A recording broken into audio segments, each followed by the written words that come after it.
Metta is friendliness or loving kindness. It is really down-to-earth care and concern directed towards sentient beings equally, whether it's individually or collectively, without reservation.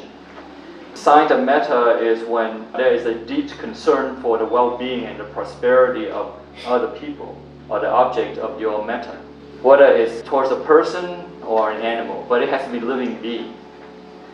And you feel Metta for someone when you are deeply happy and enthusiastic about their growth and progress. That's called Metta, universal, unselfish, loving, caring. And it doesn't necessarily involve actual friendship in a sense of personal relationship with other person.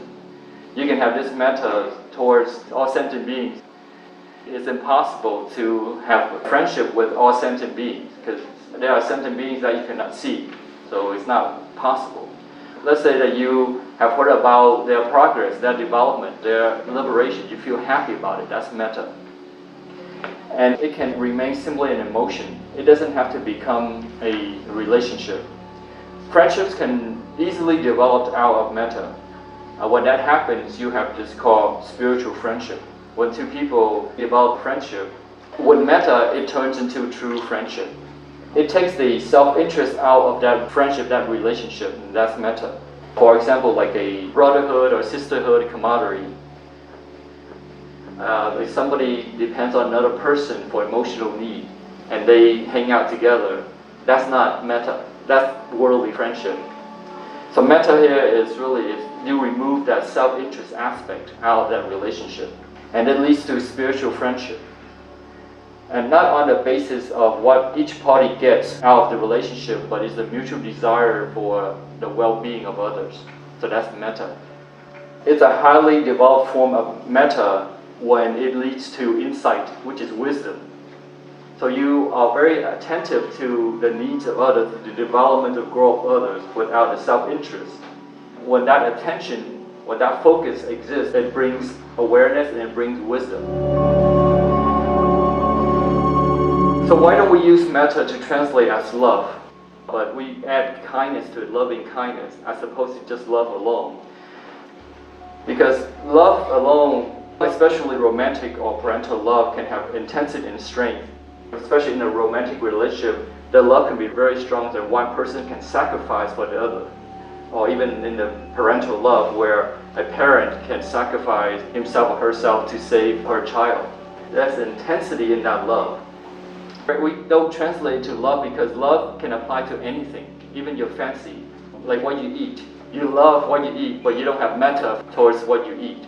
What Metta is more focused on that friendship, and you have friendship with a living being. You have Metta towards a living being. Post love is very universal where it applies to almost anything. When it is based on possessiveness, love always has the potential to turn sour, because it can be taken away, and that is the aspect of impermanence.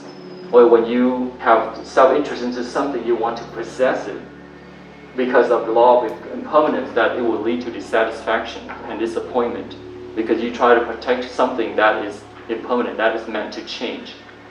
And when we want to possess something, it usually means that we don't want it to change. We want it to stay with us forever.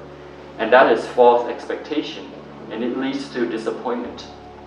And that's what it leads to dukkha, which is dissatisfaction, things that don't occur as you wish. You don't want things to change, but things change. You eat well, you exercise, you pop in a lot of vitamins, but your bodies continue to age. Right? Something that you cannot control. You continue to try to prevent your aging, and it leads to disappointment because things are meant to change. And that is false expectation. When we are so attached to something and prevent things from changing, we should be mentally prepared that it could lead to dissatisfaction, and that's dukkha. So observing impermanence helps us to understand the dissatisfaction of the world. And it is nothing negative or pessimistic. That's how it is. By nature, things change. But by change, it doesn't mean negative. Change can all be positive. If we only stay within our comfort zone, we will never grow because we don't allow ourselves to change. And sometimes change is good.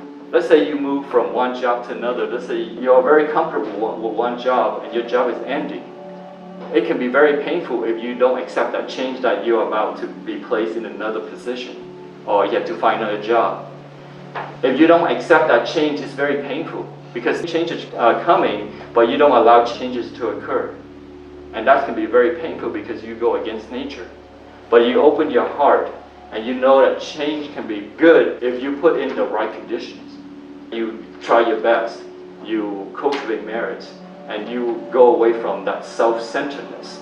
Then given the right conditions, we don't have to be fearful of change because you know with the right conditions, change will be beautiful. So we should not be afraid of change, but knowing that with the right conditions, change will always be better. So here it's telling us that if we want to have that possession of something, then that means that we don't want things to change. And the result is that things will change anyway. Right? Whether you like it or not, things will change anyway. If we don't understand the nature of things, then it usually leads to disappointment and suffering and dissatisfaction.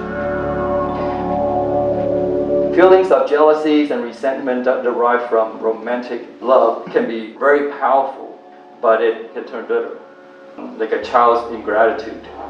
According to Shakespeare here in his book, The King Lear's, a child's ingratitude is sharper than a serpent's tooth. So it's very painful, right? You put your heart and effort in raising a child, and that child is ungrateful of your support. It's very painful, right? It's not physical pain, but the pain is very deep in the heart. And that is because we attach to it. We raise our child, and there is the anticipation of that child to repay us. And that's where the disappointment comes, because we're expecting a return from our raising of a child. And we expect that child to take care of us when we get older, or take care of us when we have problems. And that will lead to disappointment because they may not take care of us, right? And usually, it leads to disappointment because we have attachment, we have expectation of that child, meaning that we have dependency. We are putting our happiness in that investment. And with that investment, we are expecting a return.